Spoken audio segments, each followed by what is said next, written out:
નમો લોહે સૌહરિહંતાણમ નમો લોહે સૌહિદાનમ નમો લોહે સૌઆયર્યાણમ નમો લોહે સૌજયાણમ નમો લોહે સૌત્રિકાળવતી સાવનમ ઓમકારમિંદુ સંયુક્ત નિત્યમ જયંતિ યોગિના કામદમોક્ષદો તે ઓંકારાય નમો નમઃ મંગલમ ભગવાન મંગલમ ગૌતમોર્મિ મંગલમ કુંકુંદારી વિજેન્દ્રમોષ મંગલમ નમાસ્મય સારાય સ્વાનુભૂત્યા ચકાસ્તે સ્વભાવાય ભવાય સર્વાના વિભાવ નિયુત નિરાકાર.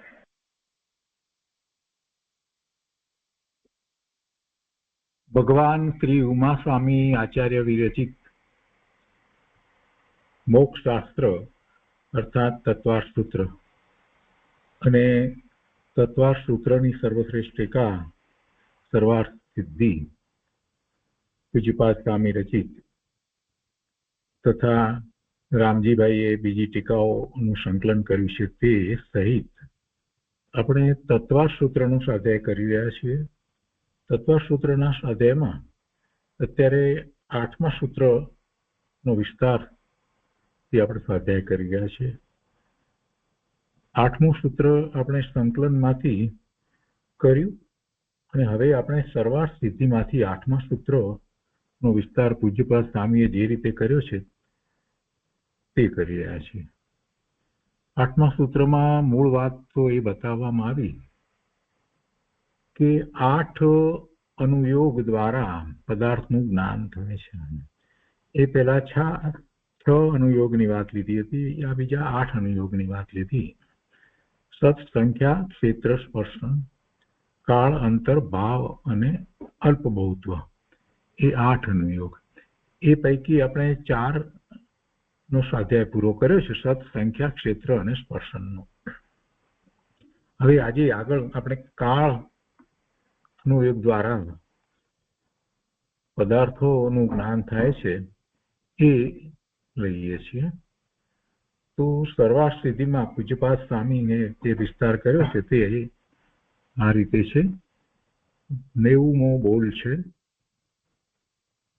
आचार्य भगवान कहे छे कि अब काल का कथन करते हैं. सामान्य और विशेष की अपेक्षा वह 2 प्रकार का है. બે રીતે સામાન્ય અને વિશેષ અપેક્ષાએ કાળ. તો પહેલા સામાન્યની જે વાત કરી છે એમાં કહે છે कि सामान्य की अपेक्षा मिथ्या दृष्टि का नाना जीवों की अपेक्षा सब काल है. विविध जीवों अपेक्षा एक मिथ्या दृष्टिनो काल तो बधो काल है. बीजी रीते कहीए तो आचार्य भगवाने एक शैलीथी ज वात करी छे. ज्यारे जीव द्रव्य ની અપેક્ષાથી વિચાર કરીએ તો એમાં એના અસ્તિત્વ સંબંધીની વાત આવી, એના ક્ષેત્ર સંબંધીની વાત આવી વગેરે વાત આવી. તો એવી રીતે એનો કાળ તો આચાર્ય ભગવાને તો 14 ગુણસ્થાનમાં જીવ રહ્યો છે તો એ રીતે જ વાત લીધી છે. તો પહેલું મિથ્યાત્વ ગુણસ્થાનમાં, એ મિથ્યાત્વ ગુણસ્થાનમાં રહેલા જીવો નો કેટલો કાળ હોય એવો આપણે ધારો કે પ્રશ્ન કરીએ આચાર્ય ભગવાનને, પૂજ્યપાદ સ્વામીને એમ પૂછીએ કે મિથ્યાત્વ ગુણસ્થાનમાં નો કેટલો કાળ હોઈ શકે પહેલા ગુણસ્થાનમાં જીવોનો. તો આચાર્ય ભગવાન આપણને સામાન્ય અને વિશેષ 2 અપેક્ષાથી એની વાત કરે. એટલે માગણાની અપેક્ષાથી પછી વધારે વિસ્તારથી વાત કરે, પણ સામાન્ય અને અપેક્ષાથી જયારે આચાર્ય ભગવાન કહે તો એમ કે ભાઈ મિથ્યા દ્રષ્ટિ જીવો તો ક્યારે નથી. કોઈ કાળ એવો હોતો નથી કે મિથ્યા દ્રષ્ટિ જીવ હોય જ નહીં. મિથ્યા દ્રષ્ટિ જીવ તો સર્વકાળે છે અને એ જ વાતને આપણે સમજવાની છે. અહીંયા માર્ગણાની વાત નથી લેવી. માર્ગણામાં તો ગતિ, જુદી જુદી ગતિમાં રહેલા, પછી જુદી જુદી ઇન્દ્રિય, કાય, એ બધી 14 માર્ગણા પ્રમાણે વિચાર ન કરીએ અને સામાન્ય વિચાર કરીએ તો બધા જ જીવો, નિગોદથી લઈ અને સંઘની પચેન્દ્રિય સુધીના બધા જીવોનો વિચાર કરીએ તો મિથ્યા તો બધાને છે, મિથ્યા દ્રષ્ટિ તો બધા છે. એટલે એ જયારે વિચાર કરવામાં આવે ત્યારે આપણને ખ્યાલ આવે છે કે અનંત જીવો છે અને બધા જીવો કે જે સિવાય જે બીજા બધા જીવો છે તે બધા મિથ્યા દ્રષ્ટિ છે, અને મિથ્યા દ્રષ્ટિમાંથી જે સમજપૂર્વક પુરુષાર્થ કરી રહ્યા છે અને મોક્ષ માર્ગમાં ચોથા ગુણસ્થાનની દશામાં આવ્યા છે એવા જીવો કે જે આગળ ઉપર મોક્ષ માર્ગમાં પુરુષાર્થ કરી અને છેવટે સિદ્ધ થવાના છે એવા જીવો તો અતિ અલ્પ સંખ્યામાં છે, બાકી તો બધા તો મિથ્યા દ્રષ્ટિ જ છે.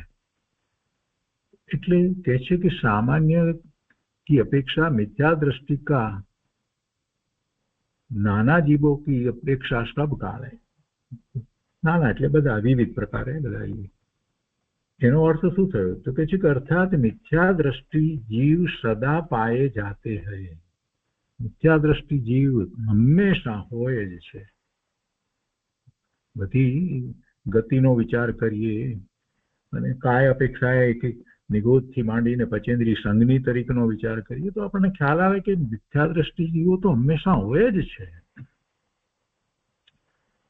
અને એવા મિથ્યાત્વનો વિચાર કરીએ છીએ તો આપણને સંખ્યા અપેક્ષાએ જયારે વિચાર કર્યો ત્યારે પણ ખ્યાલ આવે કે કેટલા જીવો મિથ્યા દ્રષ્ટિ છે. એટલે સમ્યક્ત્વ એ તો બહુ મોટી વાત છે. હવે અહીંયા બીજી આગળ વાત લે છે કે મિથ્યાત્વની વાત તો કરી, પણ એક જીવને માટે કેટલો સમય મિથ્યાત્વ હોઈ શકે? કોઈ એક જીવનો વિચાર કરીએ તો એને મિથ્યાત્વ કેટલો સમય રહે કાળ અપેક્ષાએ? તો આચાર્ય ભગવાન કહે છે કે એક જીવ કી અપેક્ષા 3 ભંગ है. એક તો એવા જીવો છે કે જે અનાદિથી મિથ્યા દ્રષ્ટિ છે અને અનંત કાળ સુધી મિથ્યા દ્રષ્ટિ જ રહેવાના છે. અભવ્ય જીવોનો વિચાર કરીએ તો એ ક્યારેય સમ્યક દર્શન પ્રગટ કરવાના નથી, એટલે મિથ્યા દ્રષ્ટિ જ રહેવાના છે. તો અનાદિથી છે, બધા જીવો અનાદિથી તો મિથ્યા દ્રષ્ટિ છે. અને પછી જે જીવો સમ્યક દર્શન પ્રગટ કરે છે એને માટે બીજો ભંગ લીધો કે અનાદિ અંત એટલે શાંત. અનાદિથી મિથ્યા દ્રષ્ટિ, પણ પછી એનો અંત આવે, મિથ્યાત્વનો અંત આવે, એટલે અનાદિ શાંત એ બીજા ભંગની વાત કરી. ભવ્ય જીવો જે છે કે જે સમ્યક દર્શન પ્રગટ કરવાના છે એ અનાદિથી તો મિથ્યા દ્રષ્ટિ છે જ, પણ પછી મિથ્યાત્વનો અંત આવે છે, સમ્યક દર્શન પ્રગટ કરે છે, એટલે અનાદિ તો અંત એટલે શાંત. આ શાંત નથી, આ શાંત છે. શબ્દમાં જરાક અક્ષરનો પણ વિચાર કરવાનો કયો અક્ષર છે. તો અનાદિ શાંત, શાંત નહીં, શાંત, સ અંત. ત્રીજો ભંગ જે છે કે સાદી શાંત. સાદી આદિ સહિત, જેની આદિ છે, મિથ્યાત્વની શરૂઆત છે અને એનો અંત છે. તો અહીંયા પ્રશ્ન થાય કે મિથ્યાત્વની શરૂઆત કેવી રીતે હોય? મિથ્યાત્વની શરૂઆત કેવી રીતે હોઈ શકે? તો જે ભવ્ય જીવે સમ્યક્ત્વ પહેલા પ્રગટ કર્યું હોય અને એને પછી પડવાનું થયું હોય, કોઈ અપેક્ષા આપણે એમ કહીએ કે સમ્યક્ત્વને ગમી દીધું હોય, તો તેને મિથ્યાત્વની શરૂઆત થઈ, એ મિથ્યાત્વમાં આવી જાય એવો જીવ. કેમ કે પહેલા જયારે સમ્યક દર્શન થાય છે ત્યારે ઉપસમ સમ્યક દર્શન હોય છે, અને એ જીવને પણ એ ઉપસમ સમ્યક પૂરું થતા અંતર્મુહૂર્ત સુધી જે રહે, ત્યાર પછીથી બીજા ગુણ સ્થાને સાસાદન આવે, પછી ત્રીજામાં આવે, અને પછી પાછો એ પહેલામાં પણ ચાલ્યો જાય. તો એવું કોઈક જીવને બને.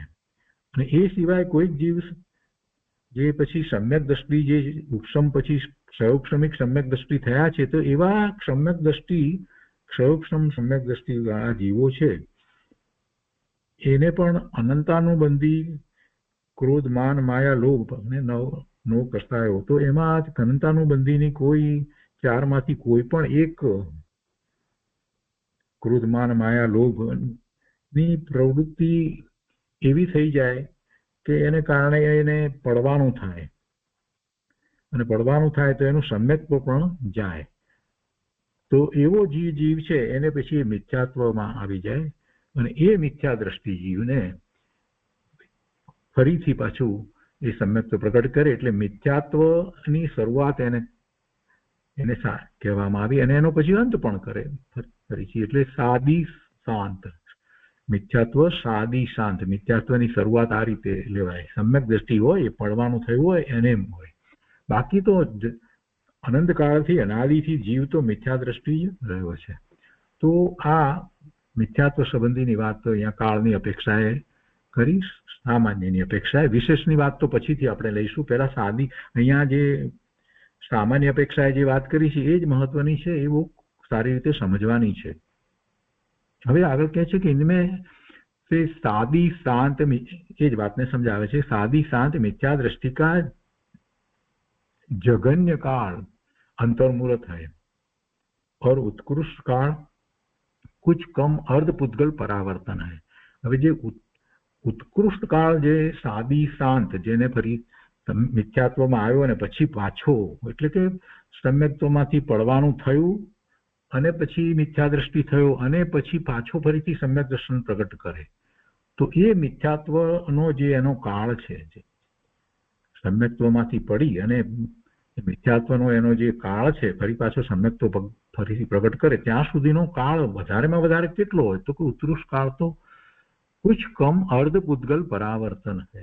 એટલે સમ્યક દર્શન થયા પછીથી પણ જો પડવાનું થાય તો વધારેમાં વધારે, બધાને એટલું જ થાય એવી વાત નથી, પરંતુ જેને વધારેમાં વધારે થાય તો અર્ધપુદ્ગલ પરાવર્તન કાળ કુછ કમ, ઉત્કૃષ્ટ કાળ થોડોક, એનાથી અર્ધપુદ્ગલ પરાવર્તનથી થોડોક ઓછો, એટલો કાળ સુધી જીવને રખડવાનું થાય. એટલે એ દ્વારા આમાંથી તો બોધપાઠ એ લેવાનો છે કે સમ્યક દર્શન પ્રગટ કરવું અને પછીથી સમ્યક દર્શનમાં આગળ ચારિત્રનો પુરુષાર્થ કરવો, પણ પડવું નહીં.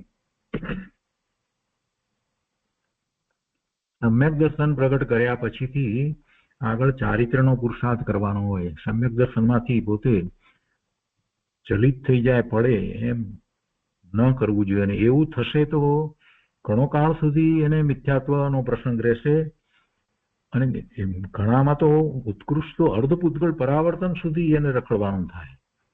એટલે સમ્યક દર્શન કર્યા પછીથી પણ જીવે ખૂબ જાગૃતિ રાખવાની હોય છે. તે આપણને આમાંથી વાત મળે છે.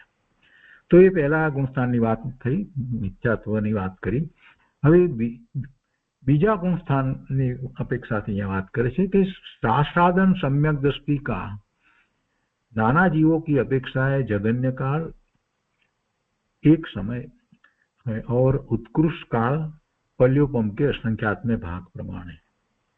બીજા ગુણસ્થાનમાં નાના જીવો, વિવિધ જીવોની અપેક્ષાથી વાત લીધી છે. ઓછામાં ઓછો કાળ એક સમય અને ઉત્કૃષ્ટ કાળ પલ્યોપમનો અસંખ્યાત્મક ભાગ છે.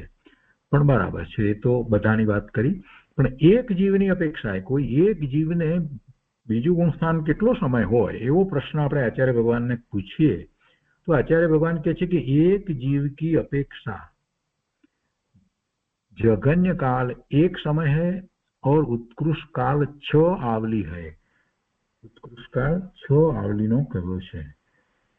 આ બીજા ગુણસ્થાનની વાત છે. જઘન્ય સ્થિતિ એક સમયની, ઉત્કૃષ્ટ સ્થિતિ 6 આવલિકા. કોઈક જગ્યાએ એમ પણ છે કે 6 આવલિકા અને 7 સમયની. હવે 6 આવલિકા કહો કે 6 આવલિકા અને 7 સમય, કોઈ એમાં કઈ બહુ મોટો ફેર પડતો નથી, કેમ કે સમય તો નું માપ તો કેટલું છે. આપણે એક એમ શબ્દ બોલીએ ને એટલામાં તો અસંખ્ય સમય થઈ જાય. એમ આપણે એક બોલીએ કે બે બોલીએ, ગણતરીના જે આમ બોલીએ અથવા તો એક શબ્દ કોઈ બોલીએ ને એટલામાં તો અસંખ્ય સમય થઈ જાય. એટલે એમાં કોઈ જગ્યાએ 6 આવલી લખ્યું છે તો કોઈ જગ્યાએ 6 આવલી અને 7 સમય એમ લખવાનું. તો એક જીવની અપેક્ષાએ અહીંયા કહ્યું શાસ્ત્રાદંજ નો કાળ કેટલો. એક जीव की अपेक्षा है जघन्य काल एक समय और उत्कृष्ट काल 6 आवलिका है. એ બીજા ગુણસ્થાનની વાત કરી. હવે એના પછીથી ત્રીજું ગુણસ્થાન सम्यक मिथ्या दृष्टि. सम्यक मिथ्या दृष्टि का नाना जीवों की अपेक्षा है जघन्य काल अंतर्मुहूर्त है और उत्कृष्ट काल पल्योपम का असंख्यात्वा भाग है. એ વાત તો બરાબર છે. ઉત્કૃષ્ટ કાળ પણ એક જીવની અપેક્ષાએ શું? એક જીવની અપેક્ષાએ ત્રીજું ગુણસ્થાન કેટલો વખત? તો કે છે કે એક જીવની અપેક્ષાએ જઘન્ય અને ઉત્કૃષ્ટ બંને કાળ અંતર્મુહૂર્ત છે. ત્રીજું ગુણસ્થાન, ત્રીજા ગુણસ્થાનનો એ જઘન્ય અને ઉત્કૃષ્ટ કાળ જે છે તે અંતર્મુહૂર્ત કહેવામાં આવે છે ત્રીજા ગુણસ્થાનનો. એ પછીથી ચોથું ગુણસ્થાન असंयत सम्यक दृष्टि. ચોથું એટલે असंयत सम्यक दृष्टि.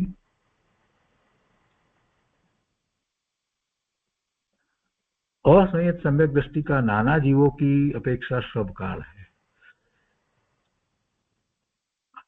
બધા કાળે, અને एक जीव की अपेक्षा जघन्य काल अंतर्मुहूर्त है और उत्कृष्ट काल स अधिक 33 सागरोपम है।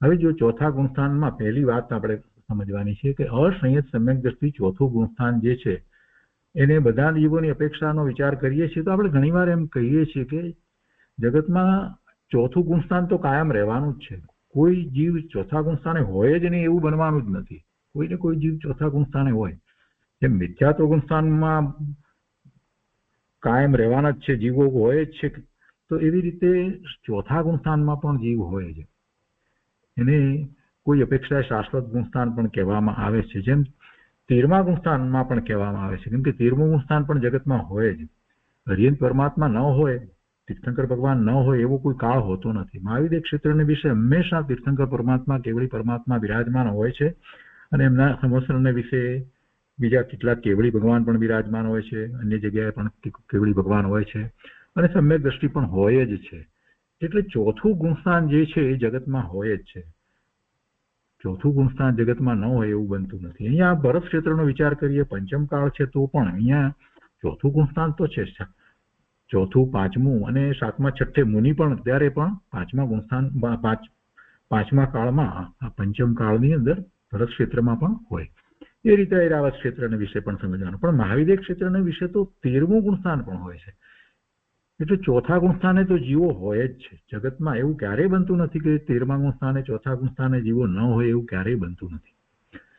તો કે છે કે असंयत सम्यक दृष्टि का नाना जीवों की अपेक्षा सब काल है, અને પછી એક જીવની અપેક્ષા એ કહે છે કે ઓછામાં ઓછો કાળ અંતર્મુહૂર્ત કાળ ચોથું ગુણસ્થાન રહે,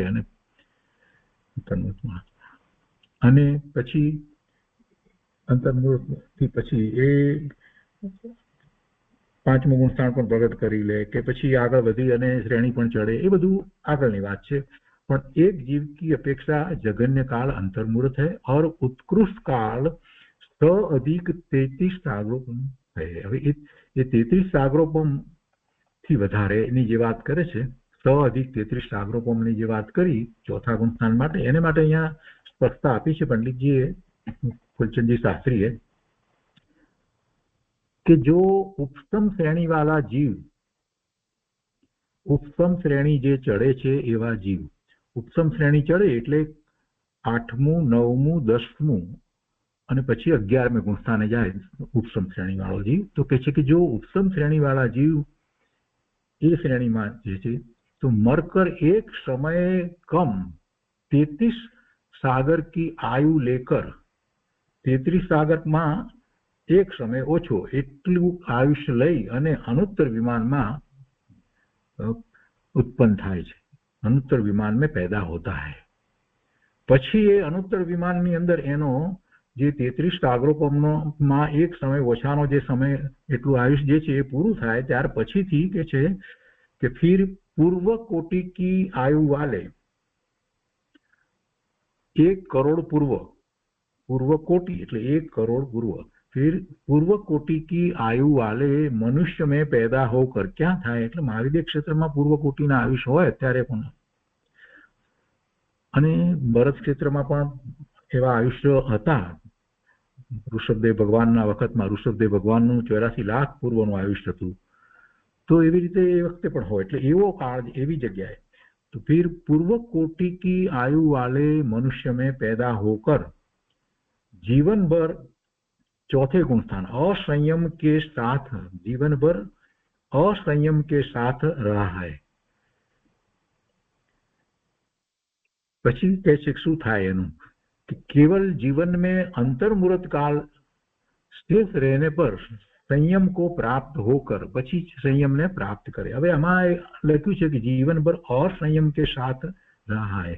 હવે એ असंयमની સાથે રહ્યો, પણ એ મિથ્યા દ્રષ્ટિ છે એમ એમાં કહેવાનો અર્થ નથી, કેમ કે એ ક્યાંથી આવે છે, અનુત્તર વિમાનમાંથી આવ્યો છે, અને અનુત્તર વિમાનમાં જે એ સમ્યક દ્રષ્ટિ ગયો છે, ઉપસમ શ્રેણી ચડતો તો પહેલા એને એમાંથી ત્યાં ગયો અનુત્તર વિમાનની અંદર, અને ત્યાં આટલું લાંબુ આયુષ્ય 33 સાગરોપમ કરતા એક સમય ઓછાનું ભોગવીને આવેલો એ સમ્યક દ્રષ્ટિ દેવ જ્યારે ત્યાંથી આયુષ પૂરું કરી અને મનુષ્યમાં જ આવે તો એ સમ્યક દ્રષ્ટિ હોય. એટલે એમાં અહીંયા અસંયમ લખ્યું છે તેનો અર્થ મિથ્યા દ્રષ્ટિ નથી, પણ ચોથું ગુણસ્થાન અસંયમ કે સાથ કહ્યું છે ને, એટલે એનો અર્થ એ છે કે ચોથા ગુણસ્થાનની દશામાં રહે છે અને કેટલો લાંબો સમય સુધી પણ રહે.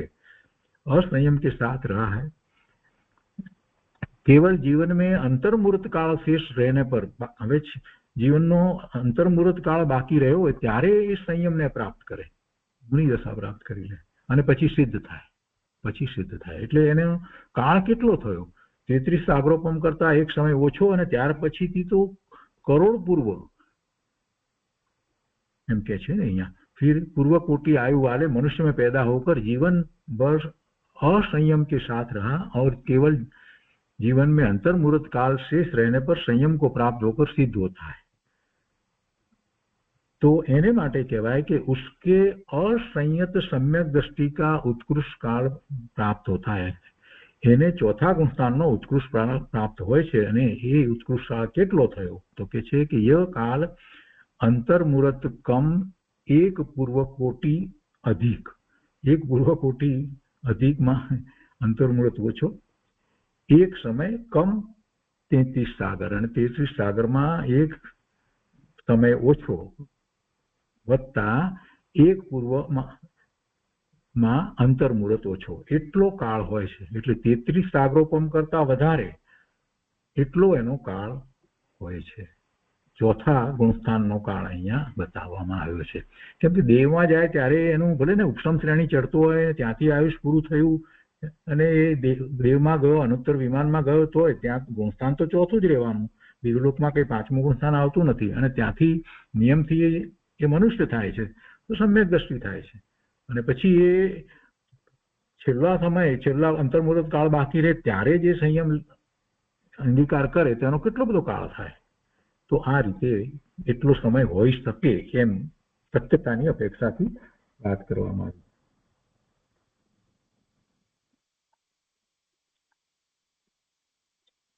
ચોથા ગુણસ્થાન કોઈ જગ્યાએ ચોથા ગુણસ્થાનની વાતમાં એમ પણ લીધું છે અંતર્મુહૂર્તને ઉત્કૃષ્ટ જે છે 6+66 સાગરોપમ એવો કાળ પણ એ રીતે પણ લેવામાં આવ્યું છે. એ વિવક્ષા ભેદ સમજવાનો છે અહીંયા. તો અહીંયા આપણે અસંયત સમ્યક દ્રષ્ટિની વાત લીધી. હવે એના પછી પાંચમા ગુણસ્થાનની વાત કરે છે કે સંયત असंयत એટલે પાંચમું गुणस्थान संयत असंयत का नाना जीवों की अपेक्षा सब काल है और एक जीव की अपेक्षा जघन्य काल अंतर्मुहूर्त और उत्कृष्ट काल कुछ कम एक पूर्व कोटि है. 1 करोड़ पूर्व થી થોડોક ઓછો આ પાંચમા ગુણસ્થાનનો કાળ કહેવામાં આવ્યો છે. જગન્ય કાળ અંતર્મુહૂર્ત તો સમજાય છે. એક જીવની અપેક્ષાનો આપણે વિચાર કરીએ છીએ પાંચમા ગુણસ્થાનમાં. તો અહીંયા એની સ્પષ્ટતા આપી છે. उत्कृष्ट काल कुछ कम एक पूर्व कोटि, 1 करोड़ पूर्व करता थोड़ो ओछो. હવે એમાં કે છે કે पूर्व कोटि की आयु वाला जो समूर्छन तिर्यंच उत्पन्न होने के अंतर्मुहूर्त बाद वेदक सम्यक्त्व के साथ संयम असंयम को प्राप्त करता है. એટલે પાંચમા ગુણસ્થાનને પ્રાપ્ત કરે. કોની વાત લેવી છે અહીંયા? પાંચમા ગુણસ્થાનની વાત લેવી છે ને. કરોડ પૂર્વમાં થોડુંક ઓછો એટલે સામાન્ય રીતે એવું કહેવાય છે કે 8 વર્ષ કે 8.5 વર્ષ ઓછો એટલું કેટલા આયુષની વાત. તો કેવી રીતે હોઈ શકે? તો એમાં કહે છે કે સમૂર્છન જીવ, કરોડ પૂર્વના આયુષ વાળા સમૂર્છન जीव समूर्छन तिर्यंच उत्पन्न होने के अंतर्मुहूर्त बाद वेदक सम्यक्त्व के साथ संयम असंयम को प्राप्त करता है. અને સંયમ સંયમ का उत्कृष्ट काल ये હોય છે. यह काल अंतर्मुहूर्त कम एक पूर्व कोटि है. અંતર્મુહૂર્ત ઓછું એટલો 1 કરોડ પૂર્વનો એ કાળ હોય છે. આ પાંચમા ગુણસ્થાનની અપેક્ષાથી વાત કરી. એટલે સહેલાઈથી આપણે યાદ રાખીએ તો જગન્ય અંતર્મુહૂર્ત તો બરાબર છે, પણ ઉત્કૃષ્ટ એને 1 કરોડ પૂર્વ કરતા લગભગ થોડોક સમય ઓછો એટલો હોય છે, 8 વર્ષનું એમ કહેવામાં આવે છે. પણ અહીંયા એક બીજી વાત લીધી છે. અહીંયા સમૂર્છન તિર્યંકની વાત લઈ અને કહેવામાં આવી છે.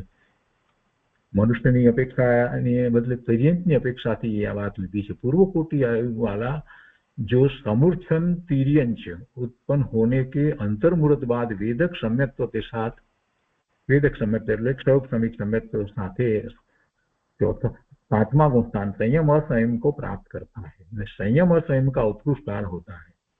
यह काल अंतर्मुहूर्त कम एक पूर्व कोटि है.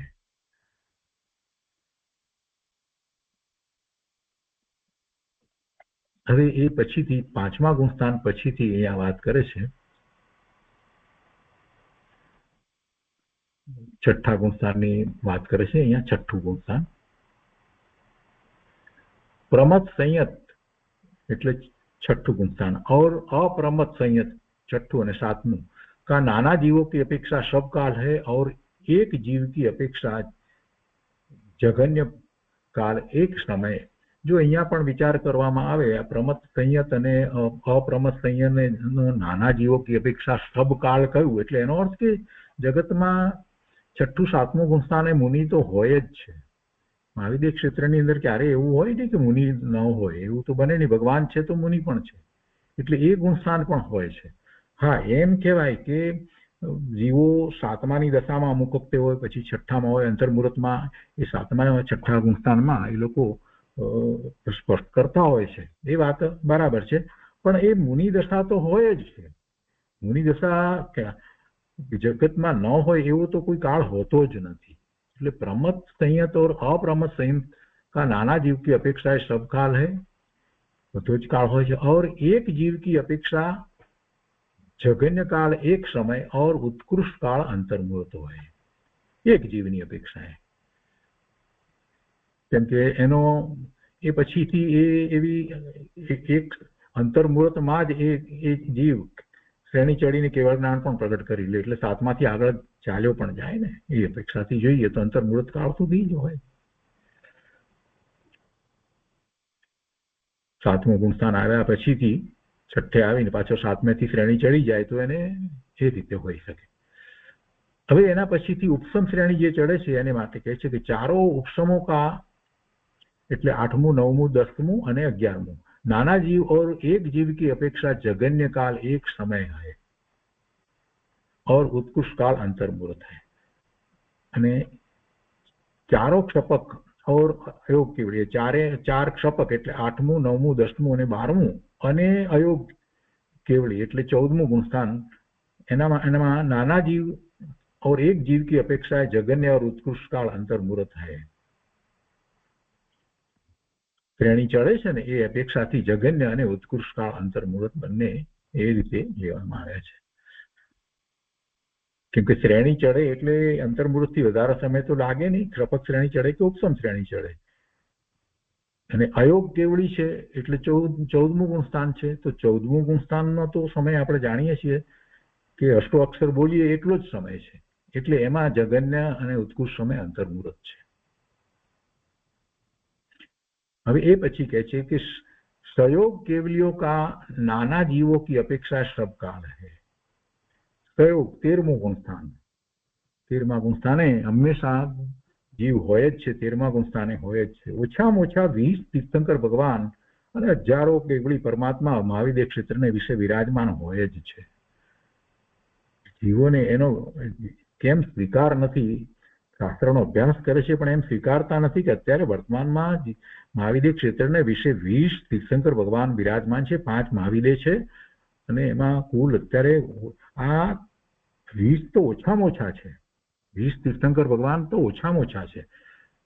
અને ઉત્કૃષ્ટનો જ્યારે વિચાર કરીએ તો જ્યારે અહીંયા અજીતનાથ ભગવાન બીજા તીર્થંકર ભગવાન ભરત ક્ષેત્રને વિશે હતા, એ સમયે એ કાળ હતો તો એમાં 160 મહાવિદ્ય ક્ષેત્રોની અંદર 5 મહાવિદ્ય ક્ષેત્રમાં કુલ મળી અને 160 તીર્થંકર ભગવાન વિરાજમાન હતા. અને 5 ભરતની અંદર 5 અને 5 ઐરાવતની અંદર 5 એટલે 10 એમ કરીને કુલ 170 તીર્થંકર ભગવાન જગતને વિશે વિરાજમાન હતા.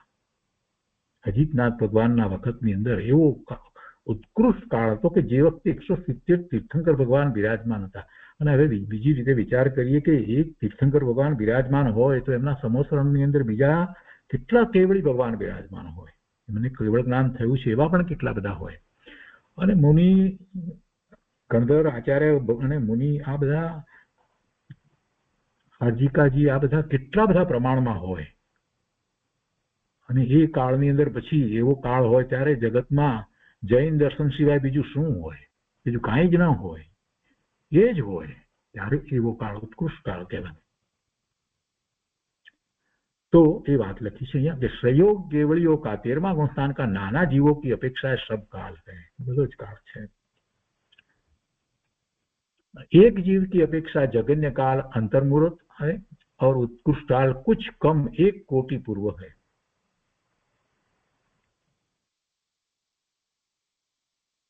संयोग केवलियों का नाना जीवों की अपेक्षा सब काल है तो बराबर. પછી અહીંયા એમ કહે છે કે એક જીવ की अपेक्षा जगन्य काल अंतर्मुहूर्त હોય, ઓછામાં ઓછો અંતર્મુહૂર્ત હોય. અને ઉત્કૃષ્ટ કાળ કુછ કમ 1 કોટી પૂર્વ હોય, 1 કરોડ પૂર્વ કરતા થોડુંક ઓછો એ ઉત્કૃષ્ટ કાળ છે.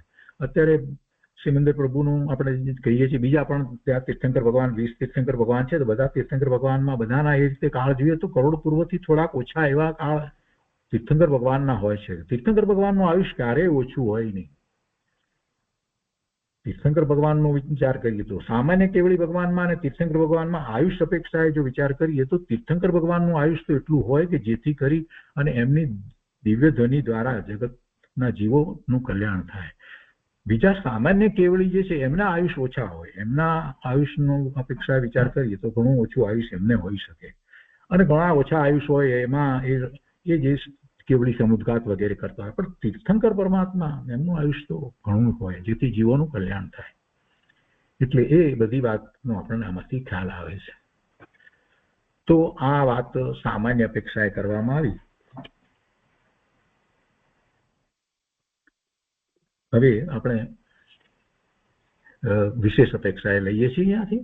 વિશેષ અપેક્ષામાં આપણે બહુ વિસ્તાર નથી કરતા, જે છે એ આપણે સમજીએ છીએ, જે સમજવાનું છે તે. તો કાળમાં વિશેષ અપેક્ષાથી જ્યારે આચાર્ય ભગવાન વાત કરશે ત્યારે માર્ગણાથી વાત કરશે. તો વિશેષની અપેક્ષા ગતિ मार्गणा के 4 गति માટે કહે છે કે અનુવાદ છે નરક ગતિ में नारकीओं में. એટલે અહીંયા જે બધી ગતિમાં બધાનો જે જુદો જુદો કાળ જે છે અને ગુણસ્થાન સહિત જે છે એ વાત આચાર્ય ભગવાને લીધી છે.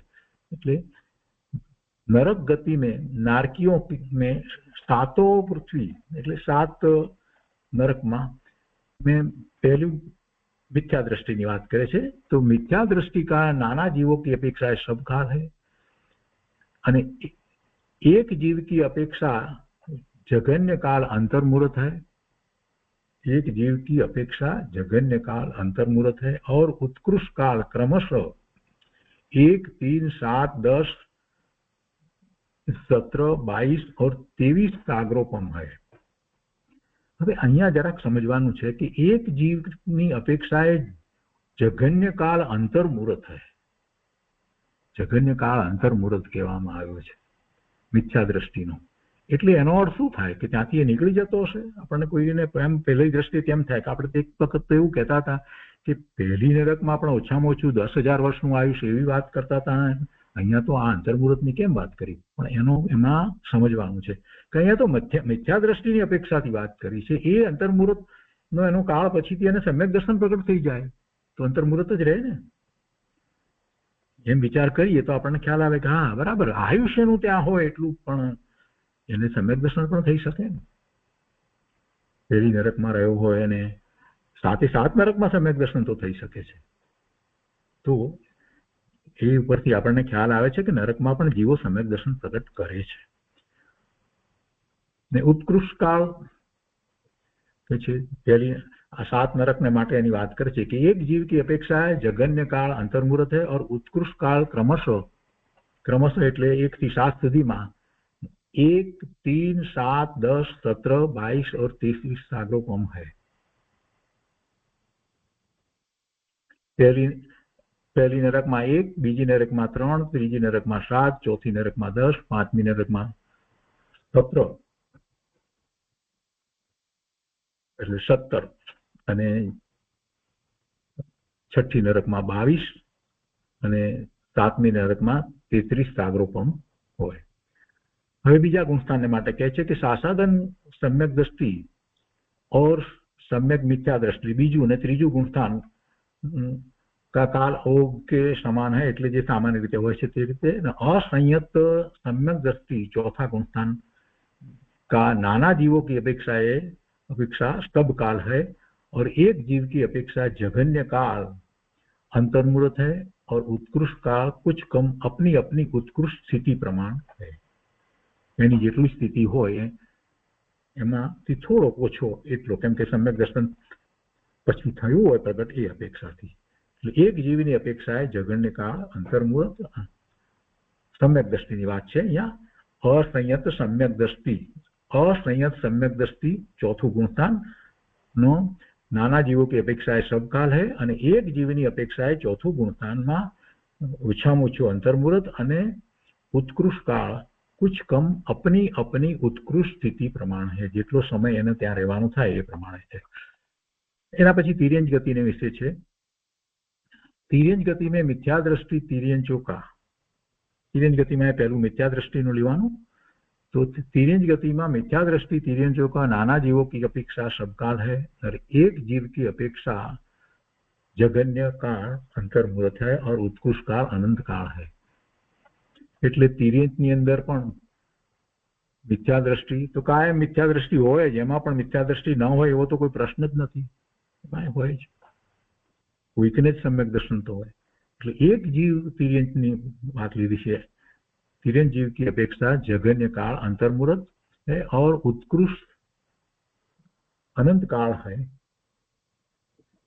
जो असंख्यात पुद्गल परिवर्तन प्रमाण है। मिथ्या दृष्टिनी वात छे। सासादन सम्यक दृष्टि बीजू गुणस्थान सम्यक मिथ्या दृष्टि त्रीजू गुणस्थान और संयत असंयत पांचमो गुणस्थान तिर्यंज का सामान्य उक्ति सामान्योक्त એટલે સામાન્ય જે કહેવાયું પ્રમાણે કાળ છે અને चौथું गुणस्थान असंयत सम्यक दृष्टि का नाना जीवों की अपेक्षा सबकाल है और एक जीव की अपेक्षा जघन्य काल अंतर्मुहूर्त है और उत्कृष्ट काल 3 पल्योपम हो 3 पल्योपम सुधी हो। के पछी मनुष्य गति ने माटे कहे छे कि मनुष्य गति में मनुष्यों में मिथ्या दृष्टि का नाना जीवों की अपेक्षा सबकाल है एक जीव की अपेक्षा जघन्य काल अंतर्मुहूर्त है और उत्कृष्ट काल पूर्व कोटि पृथक्त्व से अधिक 3 पल्योपम है। હવે એના વિશે થોડીક સ્પષ્ટતા આપી છે કે એક જીવની અપેક્ષાએ જગન્ય કાળ તો અંતર્મુહૂર્ત એ તો બરાબર છે પણ જે ઉત્કૃષ્ટ કાળ જે છે એને માટે અહીંયા કહે છે કે ઉત્કૃષ્ટ કાળ પૂર્વ કોટી એક કોટી પૃથક્ત્વ से अधिक 3 पल्योपम पृथक्त्वની વાત પહેલા આવી ગઈ છે કે 3 થી 9 ની વચ્ચે જે હોય એ પૃથક્ત્વનો અર્થ એવો થાય છે તો એ કોટીની અંદર 3 થી 9 ની અંદર એને એના પૃથક્ત્વ से अधिक 3 पल्योपम है। હવે કેવી રીતે અહીંયા નીચે પંડિતજીએ સમજાવ્યું છે એમાં કહે છે કે यहाँ पूर्व कोटि पृथक्त्व से 47 पूर्व कोटियों का ग्रहण किया है। यद्यपि पृथक्त्व यह 3 से ऊपर और 9 से नीचे की संख्या क्या द्योतक है तथापि यहाँ बाहुल्य की अपेक्षा पृथक्त्व पद से 47 का ग्रहण किया है। आ एक एमने स्पष्टता कोई बीजा शास्त्रमांथी एमणे लीधी छे એટલે એ વાત ત્યાં લીધી છે। તો મનુષ્ય ગતિમાં આગળ છે આ મિથ્યા દ્રષ્ટિની વાત કરી પછી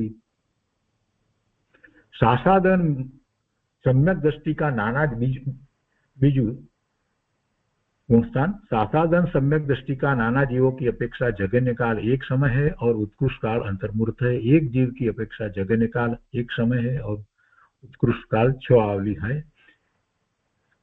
सम्यक मिथ्या दृष्टि ત્રીજું गुणस्थान नाना जीव की अपेक्षा एक जीव की अपेक्षा जघन्य और उत्कृष्ट काल अंतर्मुहूर्त है। ये पहला पण ए ज रीते आव्युं छे। ત્રીજું गुणस्थान जघन्य અને उत्कृष्ट काल ये अंतर्मुहूर्त ज कहेवामां आवे छे। असंयत सम्यक दृष्टि का नाना जीवों की अपेक्षा चौथुं गुणस्थान सब काल है और एक जीव की अपेक्षा जघन्य काल अंतर्मुहूर्त है और उत्कृष्ट काल स अधिक तीन पल्यकोम है। एमां पण ए रीते स्पष्टता लेवामां आवी छे। ये आपणे हवे नथी लेता आगळ। तथा संयत असंयत एटले पांचमुं गुणस्थान आदि शेष का काल ओघ के समान है, जे रीते सामान्य आगळ कहेवामां आव्युं छे ए रीते। हवे देवगतिमां मनुष्य पछी देवगतिने विषे कहे छे कि देवगति में देवों में मिथ्या दृष्टि का नाना जीवों की अपेक्षा सब काल है। एक जीव की अपेक्षा जघन्य काल अंतर्मुहूर्त है और उत्कृष्ट काल 31 सागरोपम है। 31 सागरोपम छे। અને બીજા ગુણસ્થાનમાં સાસાદન सम्यक दृष्टि અને ત્રીજું गुणस्थान सम्यक मिथ्या दृष्टि का काल ओघ के समान है। असंयत सम्यक दृष्टि चौथुं असंयत सम्यक दृष्टि का नाना जीवों की अपेक्षा सब काल है और एक जीव की अपेक्षा जघन्य काल अंतर्मुहूर्त है और उत्कृष्ट काल 33 सागरोपम है। એટલે देवगतिमां तो चौथा गुणस्थानथी ઉપર तो कोई વાત होती નથી, એટલે ત્યાં સુધીની વાત લીધી। પહેલી, બીજું, ત્રીજા ને ચોથાની વાત લીધી। હવે બીજી માર્ગણા લે છે, ઇન્દ્રિય માર્ગણા પ્રમાણે વાત લે છે કે એટલે એક ઇન્દ્રિયથી પંચેન્દ્રિય સુધીની વાત આમાં લે છે। तो एमां कहे छे कि इंद्रिय मार्गना के अनुवाद से एक इंद्रिय का नाना जीवों की अपेक्षा सब काल। આપણે સમજી શકીએ છીએ કે એક ઇન્દ્રિયમાં રહેલા મિથ્યા દ્રષ્ટિ હોય એટલે બધો કાળ હોય ने एक जीव की अपेक्षा जघन्य काल शुद्र भव ग्रहण प्रमाण है और उत्कृष्ट अनंत काल है जिसका प्रमाण असंख्यात पुद्गल परावर्तन है। बे थी त्रण इंद्रिय, बे इंद्रिय, त्रण इंद्रिय ने चार इंद्रिय विकलेन्द्रिय। तो विकलेन्द्रियोना नाना जीवों की अपेक्षा सब काल है और एक जीव की अपेक्षा जघन्य काल शुद्र भव ग्रहण प्रमाण है और उत्कृष्ट काल संख्यात 1000 वर्ष है।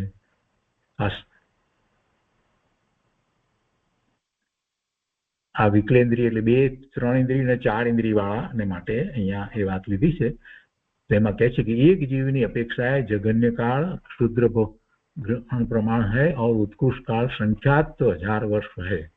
એમાં જરાક સ્પષ્ટતામાં અહીંયા લીધું છે। लगातार 2 इंद्रिय 3 इंद्रिय और 4 इंद्रिय होने का उत्कृष्ट काल संख्यात 1000 वर्ष है। लगातार एक एमा एक, इसलिए इनका उत्कृष्ट काल उक्त प्रमाण कहा है। बे इंद्रिय माने बे इंद्रिय फरीथी पाछो एवी रीते लगातार 1000 वर्ष थयो छे। पंचेन्द्रियों में मिथ्या दृष्टि का नाना जीवों की अपेक्षा सब काल है। एक जीव की अपेक्षा जघन्य काल अंतर्मुहूर्त है और उत्कृष्ट काल पूर्व कोटि पृथक्त्व से अधिक 1000 सागरोपम है तथा शेष गुण स्थानों का काल ओघ के समान है। પછી એના પછી કાય માર્ગણા માટેની વાત લીધી છે। तो काय मार्गणा के अनुवाद से पृथ्वी कायिक, जल कायिक, अग्नि कायिक और वायु कायिक का नाना जीवों की अपेक्षा सब काल है और एक जीव की अपेक्षा जघन्य काल क्षुद्र भव ग्रहण प्रमाण और उत्कृष्ट काल असंख्यात लोक प्रमाण है। वनस्पति का એટલે પેલા ચાર લીધા ને વનસ્પતિ કાય એમાં બાકી રાખી તો એમાં જરા થોડો ફેર છે એટલે એને જુદું લીધું છે। वनस्पति कायों का एकेंद्रिय के समान काल है तो 10 कायिकों में मिथ्या दृष्टि का नाना जीवों की अपेक्षा सब काल है। एक जीव की अपेक्षा जघन्य काल अंतर्मुहूर्त है और उत्कृष्ट काल पूर्व कोटि पृथक्त्व अधिक 2000 सागरोपम है। इनके श्रेष्ठ गुण स्थान का काल पंचेन्द्रियों के समान है। सामान्य આપણે જે કર્યું છે એના ઉપરથી કેટલીક વસ્તુ આપણે વિચાર કરી અને સમજી શકીએ, ડિરાઈવ કરી શકીએ એવું છે। એટલે આપણે આની બહુ વધારે ડિટેલમાં નથી જતા। તો અહીંયા કાય માર્ગણા સુધીની વાત કરી છે અને એ પછીથી યોગ માર્ગણાની વાત છે તો એ આવતા સ્વાધ્યાયમાં લઈશું આગળ અને આ સંબંધીમાં બીજી કોઈ વિશેષ વાત હશે એ પણ આપણે આવતા સ્વાધ્યાયમાં લઈશું। પણ અહીંયા એક વાત આપણે સામાન્ય ગુણસ્થાનની જ્યારે વાત આવી છે કાળમાં, તો ગુણસ્થાનની સ્થિતિ અપેક્ષાએ કેટલીક વાત યાદ રાખવા જેવી છે, એ ફરીથી આપણે પુનરાવર્તન કરી અને સ્વાધ્યાય પૂરો કરીએ.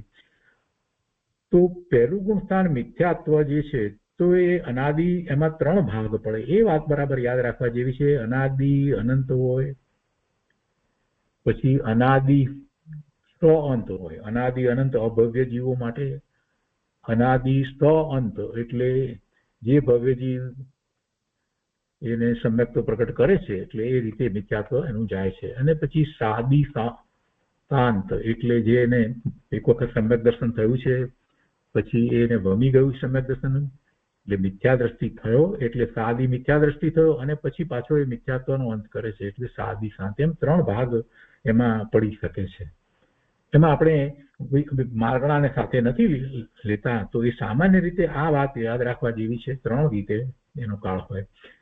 બીજા ગુણસ્થાનમાં જયારે વિચાર કરીએ તો એમાં જગન્ય સ્થિતિ એક સમયની ને ઉત્કૃષ્ટ સ્થિતિમાં 6 આવલિકાની ગઈ, અથવા તો 6 આવલિકા અને 7 સમયની બીજા ગુણસ્થાનની અંદર ઉત્કૃષ્ટ સ્થિતિ હોય. એટલે બીજું ગુણસ્થાન કઈ વધુ વખત રહેતું નથી. જગન્ય સ્થિતિ એક સમયની અને ઉત્કૃષ્ટ સ્થિતિ 6 આવલિકા અને 7 સમયની કહી, તો બહુ ઓછો સમય બીજું ગુણસ્થાન હોય છે. ત્રીજા ગુણસ્થાનમાં તો જગન્ય અને ઉત્કૃષ્ટ અંતર્મુહૂર્ત જ હોય છે, અને ત્રીજા ગુણસ્થાનમાંથી એ પહેલા ગુણસ્થાને પણ જાય અને ચોથા ગુણસ્થાને પણ જાય. તો ચોથા ગુણસ્થાને ત્રીજે આવ્યો છે, તો ચોથેથી પડીને આવેલો છે, હવે ફરી પાછો એ ચોથે પણ જાય. અને ચોથું ગુણસ્થાન જે છે, તો ચોથા ગુણસ્થાનમાં ઓછામાં ઓછી સ્થિતિ અંતર્મુહૂર્તની હોય, અને ઉત્કૃષ્ટ અહીંયા 33 સાગરોપમથી થોડી વધારેની જે વાત અહીંયા લેવામાં આવી, જે સમજાવ્યું એ રીતે. અને કોઈક જગ્યાએ એનાથી વધારે કહ્યું છે, તો બીજા શાસ્ત્રની અપેક્ષાએ 66 સાગરોપમ સુધીની પણ ચોથા ગુણસ્થાનની સ્થિતિ કહેવામાં આવી છે. એટલે એના ભવ, દેવનો ભવ અને એવો પાછો મનુષ્યનો પણ એવી રીતે જયારે ભવ કરે છે, મહાવિદ્ય ક્ષેત્રમાં કરે, તો એના કરોડ પૂર્વના આયુષ્ય હોય, એ અપેક્ષાથી કહેવામાં આવ્યું હોય. અને 66 સાગરોપમ જયારે કહેવામાં આવ્યું છે, તો પછી એના પછી પણ કદાચ એના દેવના ભવને સાથે ગણવામાં આવ્યો હોય, એ રીતે 66 હોઈ શકે, એ વિવક્ષતા ભેદ છે. પાંચમા ગુણસ્થાનમાં જગન્ય ઓછામાં ઓછું અંતર્મુહૂર્ત અને ઉત્કૃષ્ટ જે છે, એમાં પણ 1 કરોડ પૂર્વની સ્થિતિમાં થોડોક ઓછો, એટલે લગભગ 8 વર્ષ ઓછો, જે સમ્યક દર્શન પ્રગટ કરવાનો જે સમય છે, એ અપેક્ષાથી એને લીધું છે. તો પાંચમા ગુણસ્થાનમાં અંતર્મુહૂર્ત જગન્ય બરાબર છે, પણ ઉત્કૃષ્ટમાં 1 કરોડ પૂર્વથી 8 વર્ષ એટલી સ્થિતિ હોઈ શકે. હોય એમ વાત નથી, હોઈ શકે, કેમ કે ત્યાં કેટલું આયુષ છે એ પ્રમાણનું હોય. મહાવિદ્ય ક્ષેત્રની અંદર વર્તમાનમાં પણ એટલા બધા આયુષ હોય, અને જે પાંચમા ગુણસ્થાનની દશામાં હોય એનું એટલું બધું લાંબુ આયુષ હોય, અને 8.5 વર્ષની ઉંમરે એને સમ્યક દર્શન, દાખલા તરીકે 8 વર્ષની ઉંમરે ગુરુદેવ 8 વર્ષનું કહે છે, તો એ વખતે સમ્યક દર્શન પ્રગટ કર્યું અને તરત જ પછી પાંચમું ગુણસ્થાન પણ આવી ગયું હોય, તો કેટલો બધો સમય હોય એનો. તો એ ઉપરથી આપણને ખ્યાલ આવે કે પાંચમું ગુણસ્થાન કેટલું સમયનું હોઈ શકે છે. અને છઠ્ઠા ગુણસ્થાનની સ્થિતિ માટે પણ એ પ્રમાણે છે. સાતમામાં જગન્ય એક સમય અને ઉત્કૃષ્ટ અંતર્મુહૂર્તની સ્થિતિ કહેવામાં આવે, તો એમાં સાતમામાં પણ હોય, અને શ્રેણી ચડે ત્યારે પણ અંતર્મુહૂર્ત જ હોય. એટલે ઉપસમ શ્રેણી ચડે છે તો પણ એ એમ જ હોય છે. 8મું 9મું 10મું અને 11માં હોય તો પણ. અને એક તપક શ્રેણી ચડે તો શ્રેણી ચડવાનો સમય તો અંતર્મુહૂર્ત જ હોય છે, શ્રેણી ચડવાનો સમય વધારે નથી હોતો.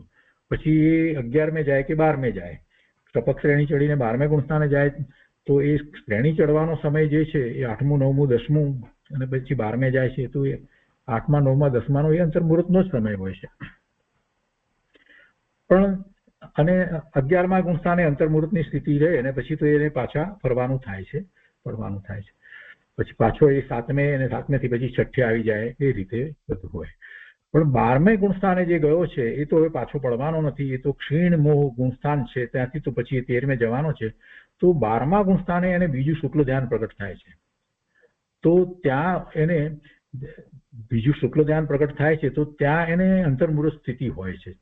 એટલે જગન્ય અને ઉત્કૃષ્ટ સ્થિતિ અંતર્મુહૂર્ત ત્યાં 12મા ગુણસ્થાનની અંદર કહેવામાં આવે, અને બીજું શુક્લ ધ્યાન પ્રગટ કરી અને પછી એ અરિયંત પરમાત્મા થઈ જાય છે. 13મે ગુણસ્થાન આવે છે. 13મા ગુણસ્થાનની સ્થિતિ આપણે જાણીએ છીએ. અને 14માં પણ આપણે જાણીએ છીએ. તો આટલી વાત યાદ રાખવા જેટલી હતી એટલે આપણે એ પુનરાવર્તન તરીકે લીધું છે. અને બાકી માર્ગણાની સાથે એને જો આપણે વિચારીએ તો જુદા જુદા રીતે જુદી જુદી માર્ગણા પ્રમાણે આપણને વિશેષ સમજાય છે. તો આજનો સાથે આપણે અહીંયા સુધી રાખીએ છીએ.